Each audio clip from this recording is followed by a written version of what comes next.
ఈ programme Joyce Meyer Ministries partners మరియు friends ద్వారా స్పాన్సర్ చేయబడింది.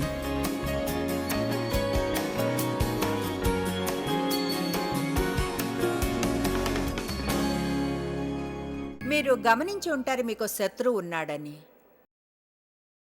అతని పేరు సాతాను, లూసిఫర్, అపవాది, కీడు చేసేవాడు, అబద్ధికుడు. అతనికి ఇలాంటి అన్ని రకాల పేర్లు ఉన్నాయి. అయితే అతను నిశ్చయించుకుంటాడు మీరు ఎలాంటి అభివృద్ధి పొందకూడదని. గమనించారా, మీరు ఏదైనా కొంచెం అభివృద్ధి పొందగానే ఏదో ఒక దాడి జరుగుతుందని? అప్పుడు అనుకుంటారు, నేను మంచినేగా చేస్తున్నాను,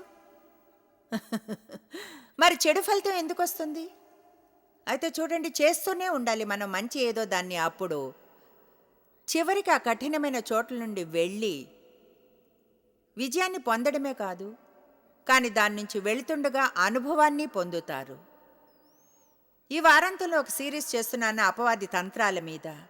అదేమి అపవాది మీద 4 సెషన్లో గమనం ఉంచడానికి అని కాదు, కానీ బహుశా అతన్ని ఇగ్నోర్ చేస్తే చాలా డేంజర్.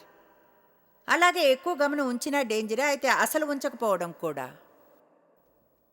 పౌలు అన్నాడు, మనం అపవాది తంత్రాలను మోసాలను గురించి తెలుసుకోకుండా ఉండకూడదని. డేవ్ మీతో మాట్లాడాడు తన ప్రజెంటేషన్లో మన గొప్ప దేశం గురించి, అలాగే తెలియకపోవడంలోని డేంజర్లను గురించి, ఏం చేయాలో తెలియకపోవడం గురించి.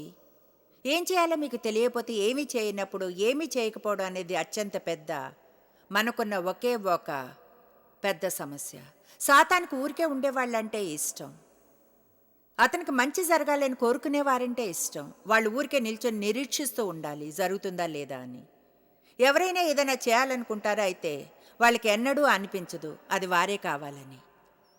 ఈరోజు చూస్తారు సాతాను మీ చిత్తం వెనుక ఎలా పడతాడో. ఈ ఉదయం దాని గురించి మాట్లాడతాను. అతనికి ఒక గతి ఉంటుంది, ముందుగా మీ మనసు మీద దాడి చేస్తాడు. దాని గురించి మాట్లాడుకున్నాం. అలాగే కావలసినంత గమనం దాని మీద ఉంచాము. మీ మనసు ఒక యుద్ధరంగం. సాతాను మీతో వాదిస్తాడు, వాక్యాన్ని తప్పుగా కోట్ చేస్తాడు, అబద్ధం చెప్తాడు. మీ యొక్క రక్షణ కాపాడుకోవడం అనేది దేవుని వాక్యంలోనే ఉంది. మీకు నిజంగానే తెలియకుంటే అబద్ధాన్ని మీరు గుర్తించలేరు. ఆమేన్. ఈరోజు ఇక్కడ ప్రజలున్నారు, అలాగే టీవీ ప్రోగ్రాం చూస్తున్నవారు. ఏ విధంగా వినే విధానం ద్వారా అయినా సరే, సీడీని డివిడీని చూస్తూ లేదా ఇంటర్నెట్లో ప్రోగ్రాంని చూసేవారు అబద్ధాలను నమ్ముతారు. మీరంటారా అవును. దాదాపు మనలోని ప్రతి ఒక్కరూ నాతో కూడా కలిపి ఇంకా ఏదో ఉంది నిజంగా వాస్తవం కానీ దాన్ని నమ్ముతున్నాం. దాన్ని మనం మార్గం మధ్యలో ఎక్కడో తీసుకున్నాం, మనపై దాని ప్రభావం పడింది నమ్మేలాగా. అది నిజం కాకపోయినా కూడా అధికారం దాందే, లేదా కొన్ని విధాల్లో మనల్ని కంట్రోల్ చేస్తుంది. ప్రజల గురించిన విషయాలను నమ్ముతాం. ప్రజలు మన గురించి చెడుగా మాట్లాడుతున్నారని నమ్ముతాం. అసలు నిజం వాళ్ళు మనల్ని చూడనే చూడరు. ఆమేన్. ప్రజలకు మనం అనుకున్నంత ఆసక్తి వారికి మనలో ఉండదు.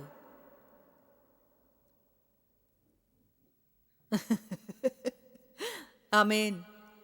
మరి ఏమంటున్నారు? నా వైపు చూసిన విధానం నచ్చలేదు, నాతో ఎందుకు మాట్లాడు? అది ఎలా అంటే వాళ్ళు మిమ్మల్ని చూడరు కూడా.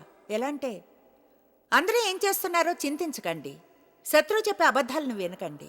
నిశ్చయించుకోండి ప్రజలతో స్నేహంగా ఉండాలని, అంతేగాని మీతో ఎవరున్నారా అని కాదు. వ్యర్థంగా మాట్లాడకూడదని తెలుసుకోండి. ఎవరి గురించి అయినా అయితే ఎవరో అలా మాట్లాడుతుంటే చింతించకండి. అందరూ మనకేం చేస్తున్నారో ఎక్కువ చింతిస్తాం, తర్వాత మనం ఎన్నడూ మనం చేయవలసింది చేయం. అది దేవుని వాక్యం పట్ల విధేయత చూపే విషయం అయినా సరే. నిన్న తెలుసుకున్నాం అన్ని వేళలా అపవాదిని ఎదిరించాలని. ఆదివారం పూట కొన్ని నిమిషాలు కాదు, అన్ని వేళలా. ఈ వారాంతంలో 4 ఏరియాలను కవర్ చేద్దాం. నిన్న మొదటిది చూసా, అపవాది అబద్ధికుడు. ఈ ఉదయం అతనెంత నాశనం చేయగలడో చెబుతాను. నాశనకర్త, అధికారం చేసేవాడు, మీపై అధికారం చేస్తాడు, మెనిపులేట్ చేస్తాడు. అలాగే సహోదరులను అతను నిందిస్తాడు. నిందించబడ్డట్లు ఫీల్ అయిన ప్రతిసారి అది అపవాదే. నేరాభావాన్ని ఫీల్ అయితే అది పరిశుద్ధాత్మే. మనకు తేడా తెలియదు, విషాదకరం. ఎక్కువసార్లు పరిశుద్ధాత్మ మనకు చూపించేది ఏమిటంటే నేరభావంగా మారుతుంది. అప్పుడు కూర్చుని మనం చెడుగా ఫీల్ అవుతూ ఉంటాం. అయితే అవన్నీ రాబోయే సందేశాల కొరకే. ఈ ఉదయం అపవాది మనల్ని ఎలా నాశనం చేస్తాడో చెప్పుకుందాం. ముఖ్య విషయం, చెప్పేది జాగ్రత్తగా వినండి. ముఖ్యంగా అతను నాశనం చేయాలనుకునేది మీ విశ్వాసాన్ని. ఆశ్చర్యంగా ఉంటుంది ఎలాంటి గొప్ప పనులు చేయగలరో దేవుణ్ణి నమ్మితే. దేవుడు మామూలు వాళ్ళని యూజ్ చేస్తాడు. నాకు ఇప్పటికీ ఆశ్చర్యమే దేవుడు నాచే ఏమేం చేస్తున్నాడో. ఎవరైనా నాకంటే సాధారణంగా లేదా ప్లెయిన్గా లేదా సహజంగా లేదా కామన్గా ఉండరు. దేవుడు సామర్థ్యం ఉన్న వారి కోసం వెతకడు, అందుబాటులో ఉన్న వారి కొరకు చూస్తూ ఉంటాడు. ఇలా అనగలిగే వారి కోసం చూస్తాడు. అవును, విశ్వాసపు అడుగు వేసే వారికై.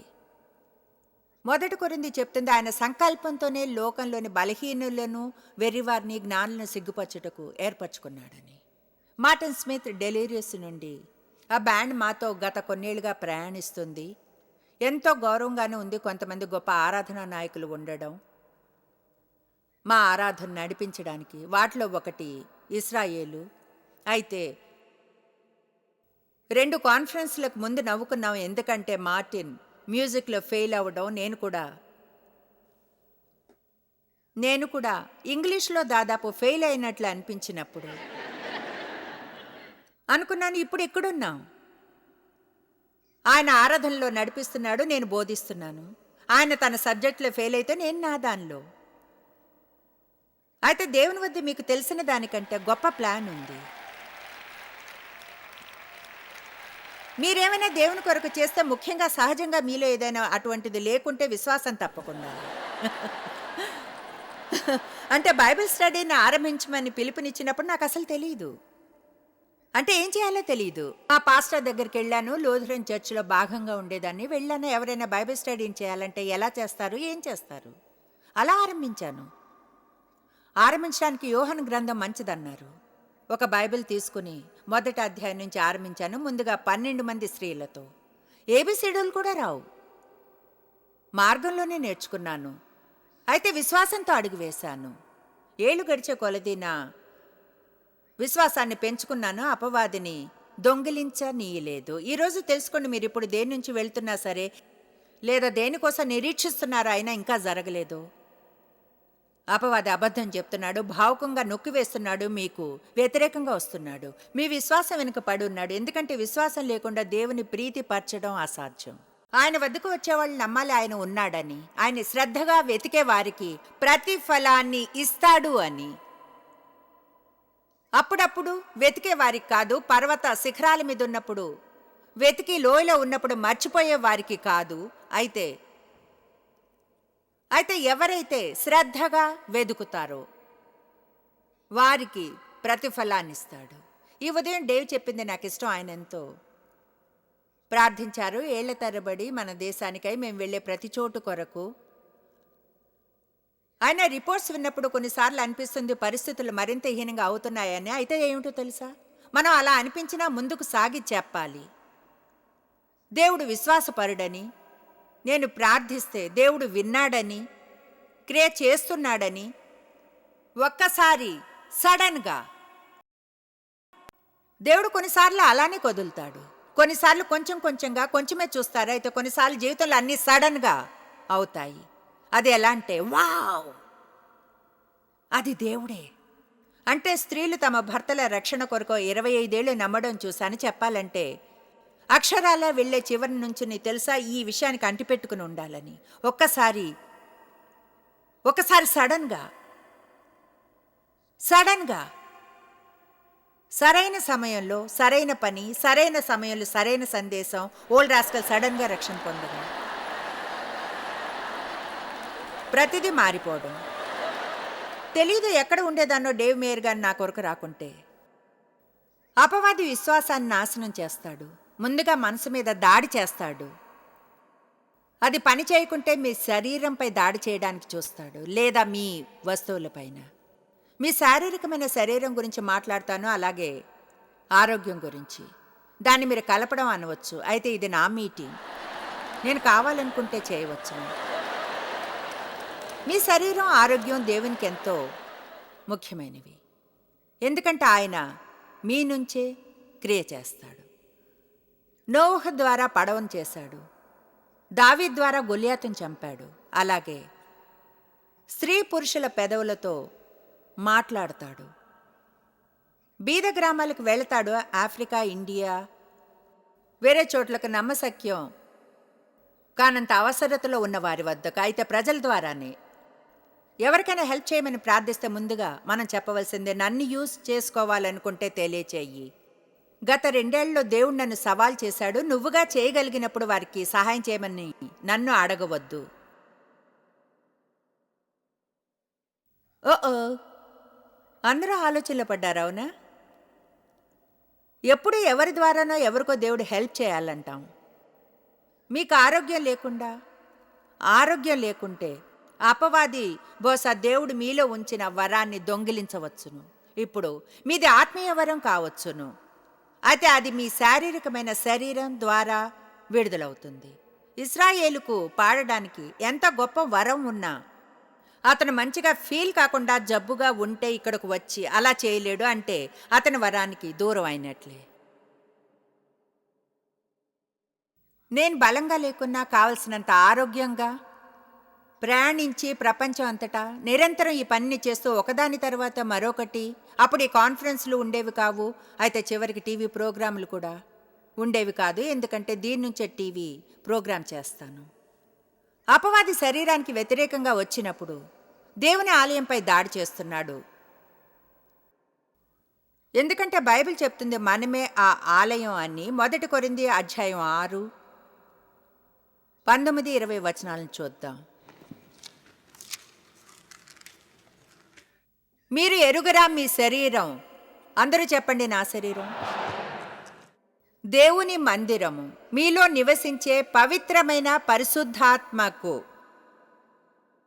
ఎవరినైతే దేవుని నుంచి వరంగా పొందారో వారిది, మీరు మీ సొంతం కాదు. వెల చెల్లించి కొనబడ్డారు. వావ్! విలువైన వెలను చెల్లించి కొనబడి ఆయనకు సొంతంగా చేసుకోబడ్డారు. కనుక దేవుని గౌరవించి మీరు ఉన్న ఆ ఆలయంలో ఆయనకు మహిమను తీసుకురండి. ఆమేన్. మీరు గాని చదివితే ఆ వచనాల్లో మనం చదవడం లేదనుకోండి, చెబుతుంది ఎలా దేవుడు డీల్ చేస్తాడో. దేవుని మందిరాన్ని గాయపరిచిన ఎవరితోనైనా. మాకు సెంట్ లూయిస్లో ఒక చర్చ్ ఉంది, ఇన్నర్ సిటీ సెంట్ లూయిస్లో. అది ఒక అవుట్ రీచ్ ఓరియంటెడ్ చర్చ్. ఆ చుట్టుప్రక్కల ఉన్నవారికి సహాయం చేస్తున్నాం. అలాగే అక్కడున్న పిల్లలకు చేయూతనిచ్చి పైకి లేపుతున్నాం. ఆ చర్చికి వెళ్ళే అవకాశం వచ్చినప్పుడు నేను ప్రయాణిస్తూ ఉన్నందున ఎక్కువగా అక్కడికి వెళ్ళలేను. అయితే వెళ్ళినప్పుడు మాత్రం దేని గురించి అయినా పట్టించుకోలేదన్నట్లు అనిపిస్తే ఎవరికో చెప్తాను, ఈ కార్పెట్ని క్లీన్ చేయాలి అని, ఆ తలుపుని సరి చేయాలి, ఈ పని చేయాలి, ఆ పని చేయాలి. ఎందుకంటే దేవుని ఆలయాన్ని జాగ్రత్తగా కాపాడుకోవాలి. మనం ఆ ఫిజికల్ రాయికే కాదు గౌరవాన్ని ఇవ్వాల్సింది, ఇటుక్కో లేక చెక్కకో లేక మోటార్ హౌస్కో. కానీ మనం గుర్తించాలి మనం నిజమైన దేవుని ఆలయమని. దీని గురించి కొంచెం మాట్లాడడానికి టైం తీసుకుంటాను, ఎందుకంటే మీ శరీరం, మీ ఆరోగ్యం చాలా ముఖ్యం. చాలామంది తమ శరీరాలను తిట్టుకుంటారు, విషాదకరం. జంక్ ఫుడ్ మీద జీవిస్తూ, సరైన నిద్ర లేకుండా, కావలసినంత నీళ్లు తాగకుండా, నమ్మశక్యం కాని ఒత్తిడిలో జీవిస్తూ, ఏదో ఒకలాంటి సూపర్ మ్యాన్ ఉన్నాడని లేదా సూపర్ ఉమెన్ ఆరోగ్యానికి సంబంధించి దేవుని వాక్యంలో ఉన్న ప్రతి నియమాన్ని బ్రేక్ చేయగలరని, వాళ్ళే ప్రత్యేకమైన వాళ్ళ దాంతో ముందుకెళ్ళగలరని. కమాన్, కనీసం ఒకరైనా సంతోషంగా ఉన్నారు.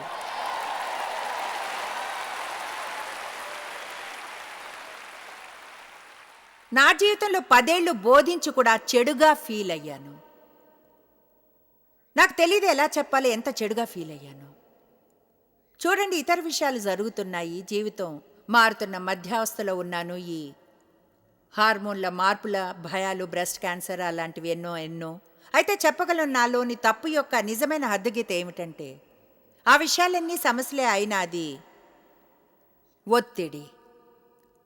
కావలసినంత రెస్ట్ లేదు, ఇంటి వద్ద ఎక్కువ ఉండేదాన్ని కాదు. హద్దుకు మించి బాధ్యతలు తీసుకున్నాను. తప్పైన అంచనా ఉండేది బాధ్యతను గురించి. ప్రతి దానిలోనూ ఉండాలనుకునేదాన్ని. విషయాలు ఎలా చేయాలో తెలియదు, దేనికైనా దూరంగా ఎలా ఉండాలో.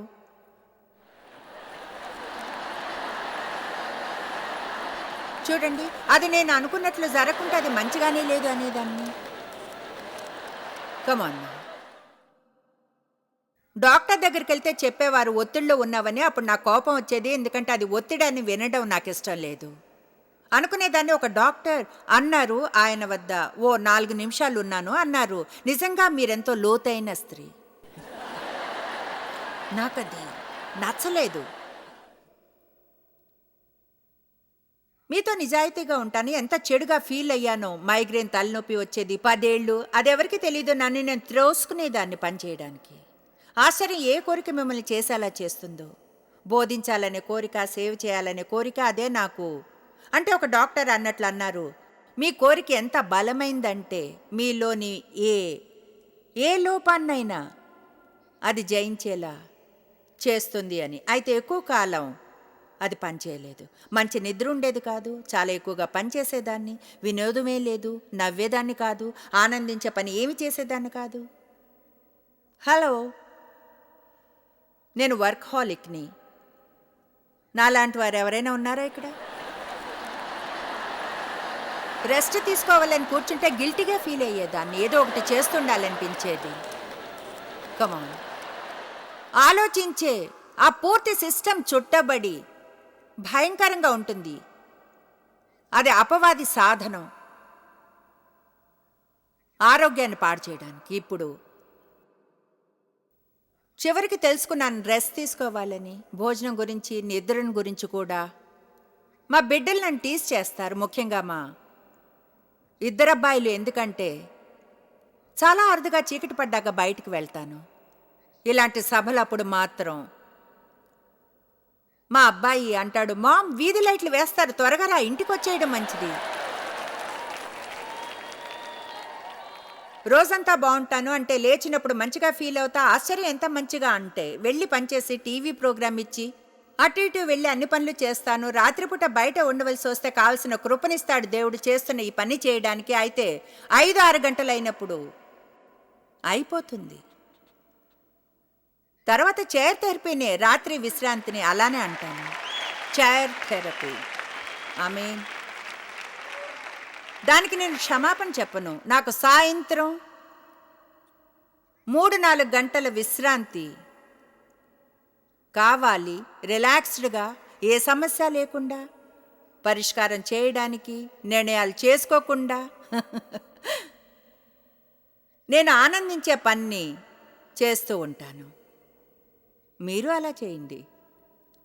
అలా చేయడం ఆరంభించుకుంటే ఏమవుతుందంటే చివరికి చేదుగా మారిపోతుంది. కమాన్, మీకు హతసాక్షి కాంప్లెక్స్ వచ్చింది. చెడుగా ఉండి తమ జీవితాలను ఆనందించే వారి మీద కోపం తెచ్చుకుంటున్నారు. అది బాగుంది. కమాన్. కొంతమంది అంటున్నారు, ఆ చైర్లో రోజు 4 గంటలు కూర్చుంటే బాగానే ఉంటుంది. ఏమిటో తెలుసా, అలా చేయాలని నిర్ణయించుకోవాలి. అలా చేయడానికి వేరే చాలా విషయాలు కాదు అని చెప్పాలి. మీతో నిజం చెప్తున్నాను, నాలోని ఒక భాగం దానిలో ఇన్వాల్వ్ అవ్వాలి అంటుంది. మీరు తెలివిని ఉపయోగిస్తే కనిపించే ప్రతి దానిలోని ఇన్వాల్వ్ అవ్వరు, మీకు ఇష్టం అయినందున. ప్రతి దానిలో తలదూర్చే అలవాటుని మానండి. ప్రతిదీ తెలుసుకోవాల్సిన అవసరం లేదు. కొంచెం విధేయత అనేది ఉండాలి. బయట కొంతమంది ఉండవచ్చు, కొన్ని పనులు చేస్తారు మీకంటే బాగా చేసేవారు. అంతేకాదు, నాకు తెలిసి ఇది షాక్ అనిపిస్తుంది, నమ్మడం కష్టం. అయితే నిజంగా కొంతమంది ఉంటారు మీరు చేసే పనులు మీకంటే బాగా చేయగలిగేవారు. ఇప్పుడు అది నిజంగా భయమేస్తుంది. ఆమేన్. దాదాపు 3 ఏళ్ల క్రితం నన్ను నేను ఒక ఉదయం అద్దంలో చూసుకున్నాను. ఎలా అనిపించిందంటే పైన ఇక్కడ ఉండేది జారిపోయిందని అనిపించింది. అంటే నిజంగా చాలా వరకు తెలుసా, ఇదిగో ఇక్కడిది, ఇంకా అది ఎలా ఉందంటే ఇదేమంత బాగోలేదు అనిపించింది. పూర్తి బాడీ లిఫ్ట్ చేయించుకుంటే బాగుంటుందని తెలుసా. లూజ్గా ఉన్న దాన్నంతా పైకి ఇలా తీసి ఒక ముడి వేసి తర్వాత దాన్ని కట్ చేసేస్తే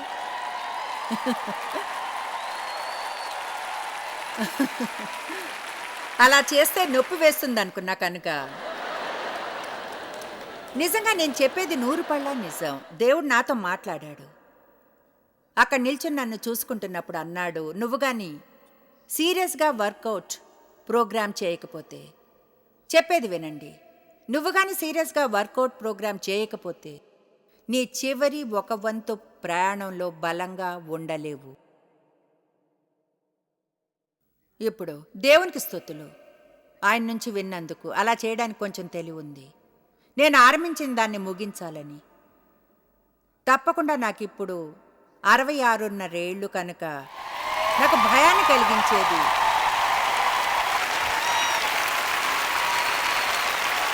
నాకు నిజంగా భయం కలిగించే విషయం ఇంకో 3.5 ఏళ్లలో 70 ఏళ్ళు వస్తాయి. అది ఎలా అంటే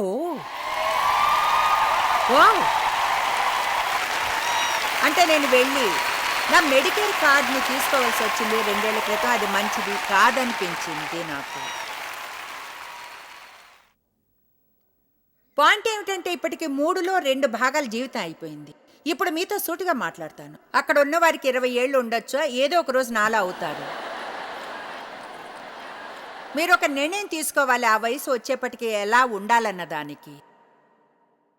కమాన్ నా, కొంతమందితో మాట్లాడుతున్నాను. నేను ఆ టైంలో దాని గురించి చింతిస్తాను. లేదు, అప్పుడు చాలా ఆలస్యం అవ్వచ్చు చింతించడానికి. నేను అనుకున్నాను ఏమన్నా తెలుసా, నాకు ఎక్సర్సైజ్ అంటే ఎంత అసహ్యం అయినా, వారానికి 3 రోజుల జిమ్ని నా షెడ్యూల్లో చేయడం ఇష్టం లేకున్నా వెల చెల్లించి కొనబడ్డాను. నేను నాకు సొంతం కాదు, నాకై వెల చెల్లించారు. నా జీవితంపై పిలుపుంది, నాకు ఆత్మీయ వరం ఉంది. కనుక చూడండి, దేవుడు నివసించే ఈ ఆలయం పట్ల నాకు ఒక బాధ్యత ఉంది. ఆయన కోరుకున్న క్రియని చేయడానికి భూమి దిగినాడు. కనుక చెప్తున్నాను, అపవాది మీ శరీరానికి వ్యతిరేకంగా వస్తాడు. ఊరికే చర్చికి వెళ్ళి ఎవరితోనో తల మీద చేతులు పెట్టించుకోగానే అన్నీ సరైపోవు.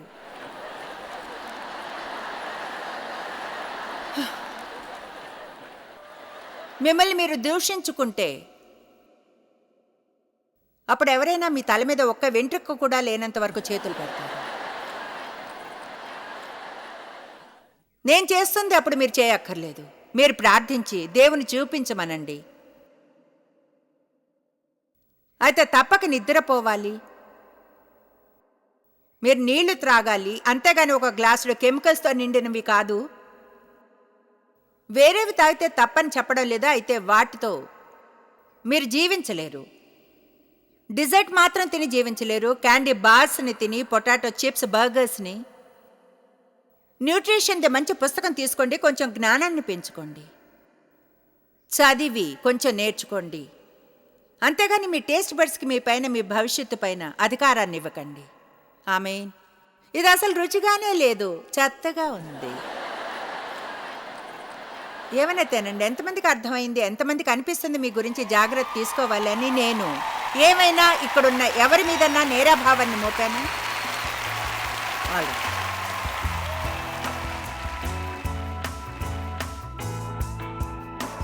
దేవుని వాక్యం మన ఆత్మీయ భోజనం. రోజు శారీరకంగా భోజనం చేసినట్లే ప్రతిరోజు మనం ఆత్మీయ భోజనం చేయాలి. దేవుని వద్ద మీకు అద్భుతమైన జీవితం ఉంది. అయితే అపవాదుతో డీల్ చేయడం తెలుసుకోవాలి, ఎందుకంటే అతను బ్రతికే ఉన్నాడు. జాయిస్ మేర్ మినిస్ట్రీస్లో మీరు మాకెంతో ముఖ్యులు. మిమ్మల్ని అభినందిస్తున్నాం. మా ఫ్రెండ్స్కి, పార్ట్నర్స్కి థ్యాంక్స్. ప్రపంచవ్యాప్తమైన ఈ పరిచర్య సాధ్యమయ్యేలా చేసినందుకు. అందరం కలిసి ఆకలిగొన్న వారికి భోజనం పెడుతున్నాం, బీద వారికి బట్టలిస్తున్నాం, దేశాలకు సువార్తను పంచుతున్నాం. ఈ రోజే సంప్రదించండి joycemeir.org. ప్రార్థనా నివేదనల్ని మాతో పంచుకోండి, మా సాధనాల గురించి తెలుసుకోండి, జాయిస్ సభల షెడ్యూల్ని తెలుసుకొని మాతో పార్ట్నర్ అవ్వండి. ప్రపంచమంతా క్రీస్తు ప్రేమను పంచడానికి. ఈ programme Joyce Meyer Ministries partners మరియు ఫ్రెండ్స్ ద్వారా స్పాన్సర్ చేయబడింది.